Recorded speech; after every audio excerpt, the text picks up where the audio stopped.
The question is whether any civilization can wage relentless war on life without destroying itself and without losing the right to be called civilized. DDT is the terror of the insect world. It destroys with incredible speed and viciousness, saving farmland and human lives alike. But this miracle pesticide was not as perfect as the world originally thought. When studies emerged showing that DDT destroyed wildlife with the same precision it exercised on insects, the conflict sparked one of the largest environmental debates in United States history.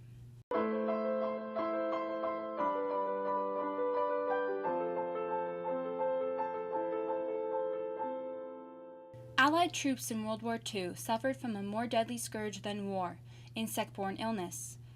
This will be a long war if for every division I have facing the enemy, I must count on a second division in hospital with malaria. By the time American researchers brought the promising new pesticide, Gesserol, to America in 1942, the war effort was desperate for even the smallest breakthrough. The active ingredient in Gesserol, it turned out, was dichlorodiphenyl trichloroethane, DDT, and DDT was the most potent insecticide the world had ever seen. At first, DDT was a top-secret war effort. As Rachel Carson put it, the atomic bomb of insecticides. After preliminary tests showed that it had no immediate harmful effects on humans, the Army began using it on a large scale. American industries mass-produced the insecticide to satisfy the Army's demand. The government released DDT for public use in 1945. Because of its success in the war, the public already considered it a miracle pesticide. America went berserk with DDT. Multi-state campaigns designed to eradicate entire species began. Trucks traveled through towns spraying school children. Some communities, in desperation, even sprayed DDT in an attempt to combat polio. Behind the scenes, professionals debated DDT's apparent safety. Manufacturers and agricultural scientists claimed that the Army had run enough tests to prove DDT was safe, while others fought for more stringent regulations. However, it soon became clear that there were some undesired effects, if not on humans, at least on wildlife.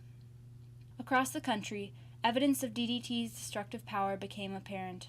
Scientists were able to link a catastrophic drop-off in the peregrine falcon, bald eagle, and brown pelican populations to DDT, which caused eggshells to become thinner and prevent newborns from surviving. In areas where DDT and other pesticides had been sprayed in low concentrations, hundreds of fish and birds were dying.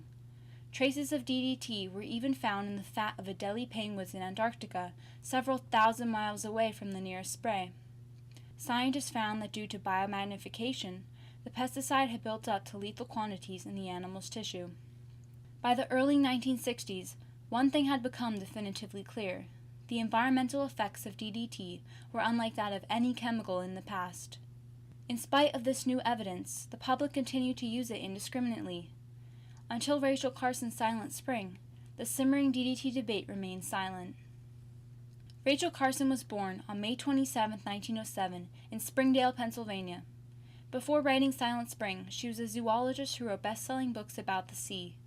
The large-scale chemical sprays of the time disturbed her, and she felt a growing obligation to do something about them.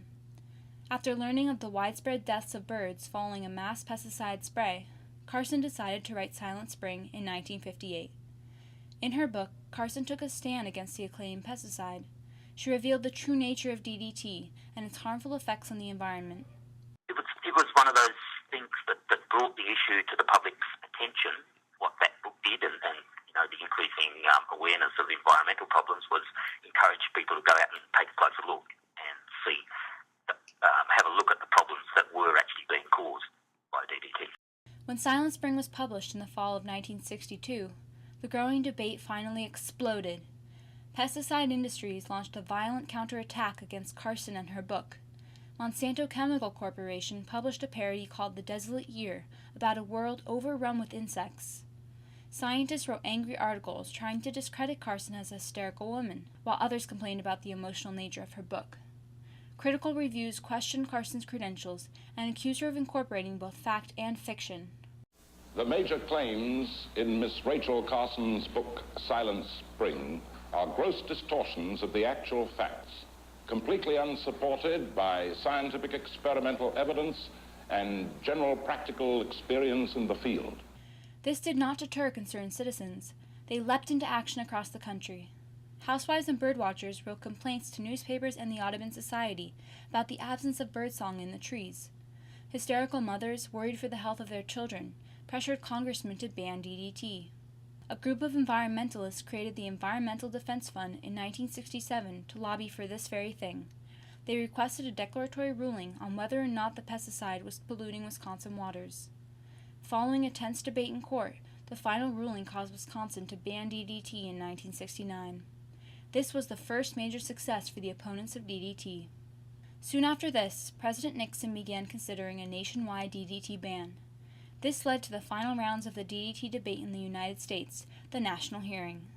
The 7-month hearing explored the growing body of research proving DDT's detrimental effects to a multitude of birds and other wildlife species. The chemical industry argued that it was a necessary part of United States agriculture and health.